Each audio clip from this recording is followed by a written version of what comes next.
আছে তার মধ্যে কিন্তু এই সাপটাই কিন্তু সরাসরি বাচ্চা জন্ম দেয়, ডিম।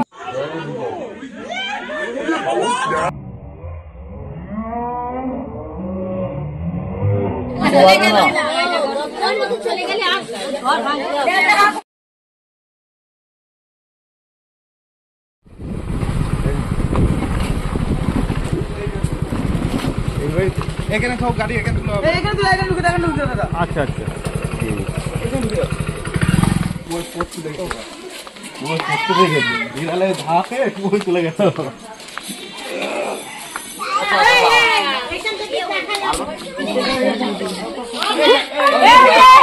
পড়তে দেখেছে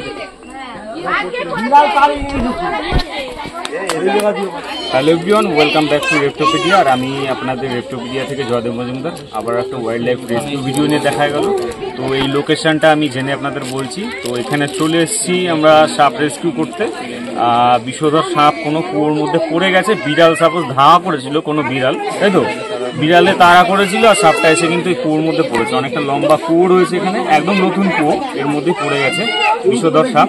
তো এই এরিয়া থেকে আমি সাপটা রেস্কিউ করবো, ভিডিওর সঙ্গে কন্টিনিউ থাকুন। আর যেহেতু এখন কিন্তু অনেকে মনে করেন যে সাপের শীত ঘুম হয়, তো আমাদের এরিয়ার সাপের কিন্তু শীত ঘুম হয় না। অনেকে যেটা মনে করে যে সাপ শীত ঘুমে যায়, শীত ঘুমে যায় না, হাইবারনেশনে কিন্তু যায় না, এদের কিন্তু ভ্রুমেশন হয়। ভ্রুমেশন আর হাইবারনেশনের মধ্যে একটু ডিফারেন্স রয়েছে। তো কিছু সাপ আছে যেগুলো হাইবারনেশনে যায়, সেগুলো আমাদের এলাকায় পাওয়া যায় না। আমাদের এলাকায় যে বিগ ফোর যে 4টে সাপ পাওয়া যায়, যেখান থেকে অ্যান্টিভেনম তৈরি হয়, যেটা সাপে কামড়ালে দেওয়া হয় যে ওষুধটা, তার মধ্যে কিন্তু 3টেই আমাদের এরিয়াতে পাওয়া যায়।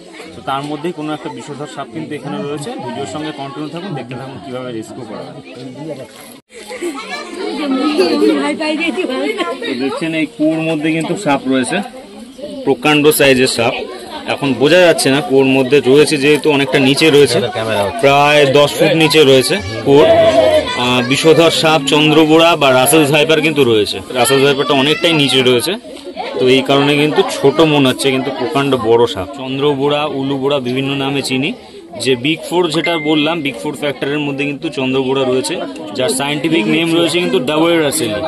এই ডাবোয়েরাসেলি এদের যে ভেনম কিন্তু হাইলি হেমোটক্সিক ভেনম।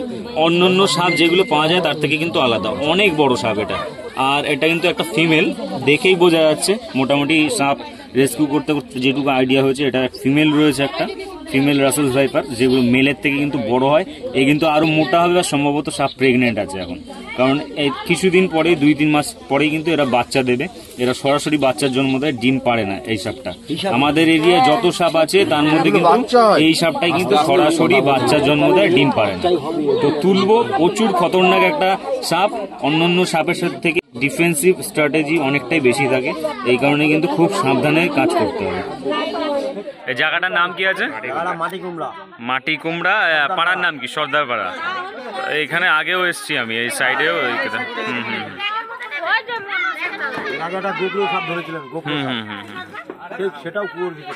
কুয়োর ভেতরে ছিল।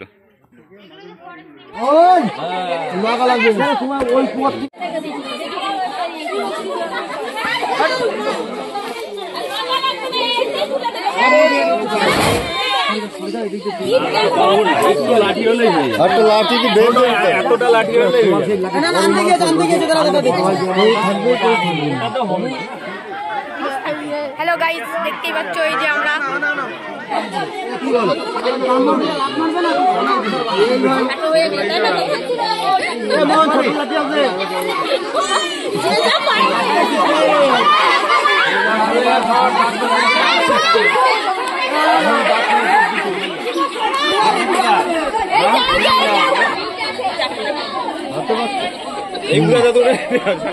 হাতে ঝাম করে তুলতে হবে। এই তো ঠামার বল কিন্তু সরে যেত, কিন্তু ঠাইয়ে নিয়ে ঠিক আছে সুবল মুহূর্ত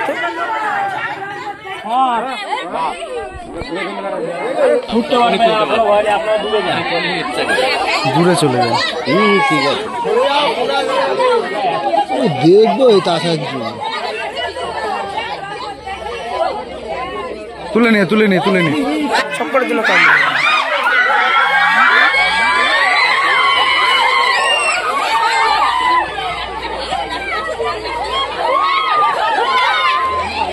দাও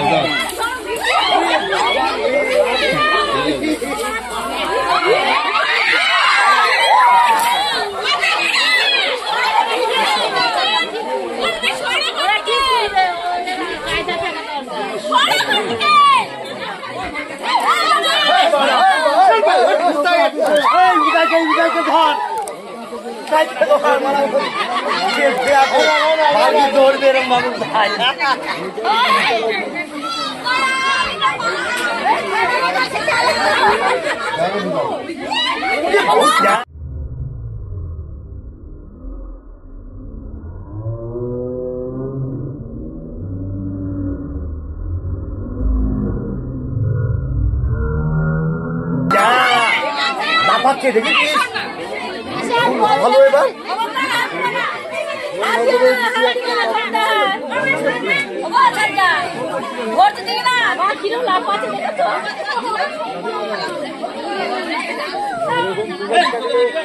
ঢুকিয়ে দে ঢুকিয়ে দে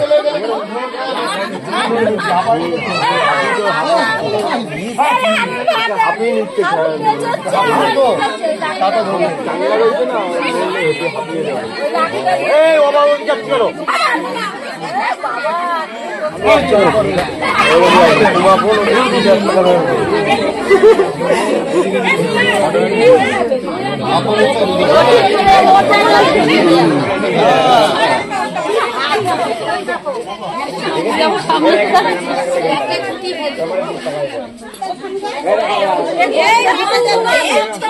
যাবে না, ওই ঘরটা ঢুকতে পারবে না, ঘুরতে পোকার গর্ত।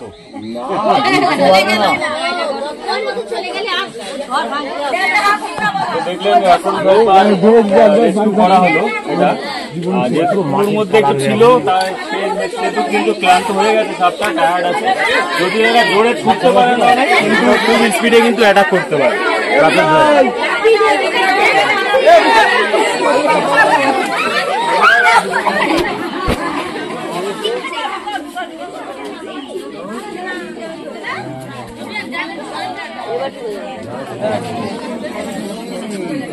ঢুকবে না আবার, আমি তো ঢুকাচ্ছি না, ঢুকবে না মানে এই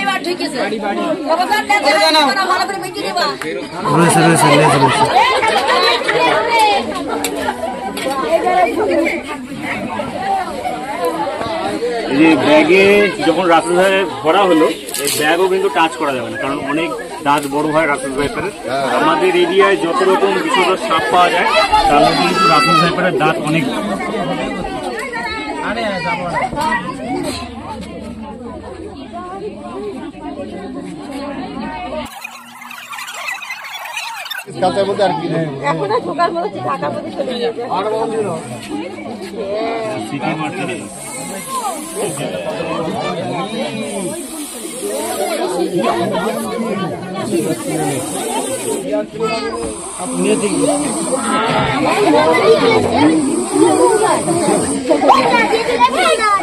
অনেকে এটা মনে করে যে সাপ একটাকে ধরেন আপনি মারলেন, সেটা এসে আবার পরে অন্য রাত্রে কামড়ালো, এই ধরনের কোনো ব্যাপার না। ঠিক আছে, সাপের মস্তিষ্ক এতটাই মানে ক্ষীণ হয়, ছোট মস্তিষ্ক, ইচ্ছি পরে ভুলে যায়। ওরা যদি একটা গর্তে থাকে, একটু বেরিয়ে দূরে চলে গেলে সেই গর্ত কোথায় সেই জায়গাটা ভুলে যায়। হ্যাঁ দেখি দেখা দাও। আচ্ছা আমার তো ভয় লাগছে, এটা মোটামুটি ওয়েট কত আছে? ঠিক আছে, 995, 1 কিলোর কাছাকাছি ওয়েট রয়েছে। তো অনেকে বলেন দেখলেন সাপটা এতটাই বড়, তো সেই সাপের ওজন কিন্তু 995 গ্রাম। তা অনেকে বলেন যে 5 কিলো ওয়েটের সাপ দেখেছি, তো সেইগুলো ভাবুন এগুলো আজগুবি গল্প ছাড়া কিছুই নাই। হায়েস্ট চন্দ্রগোড়া আমি যেটা রেস্কিউ করেছিলাম কল্যাণী থেকে, ওটার ওয়েট হয়েছিল 1 কেজি 800, প্রচুর বড় চন্দ্রগোড়া। সেটা সাপটা রেস্কিউ করা হলো। ভাইকে একটু দেখাও, এই ভাইয়ের জন্য কিন্তু সাপটা ভাই রিপোর্ট করেছিল। ভাই তোমার নামটা? সুমন ভাই কিন্তু এখানে আমার খবর দিয়েছে যে সাপ এরকম আছে, যদি না হয় স্বাভাবিক আতঙ্কে থাকে বলে মানুষ কিন্তু সাপ মেরে দেয়, ভয়ের থেকে কিন্তু সাপ মারে। আর সাপ নামেই মানে মানুষের আতঙ্ক, ভয় পায়। যেহেতু আমাদের দেখুন এখানে বিষধর সাপ খুব কম, তার থেকে নির্বিষ সাপই বেশি। জল ধরা, হেলে, দাঁড়াস এগুলো সবই কিন্তু নির্বিষ সাপ। তাও মানুষ এখনো মনে করে শনি মঙ্গলবার কামড়ালে বিষ হয়, কোনো বিষই হয় না ওদের। বিষধর সাপ বলতে এই চন্দ্রগোড়া, তারপরে কালাচ, গোখরো, এই ধরনের সাপগুলো।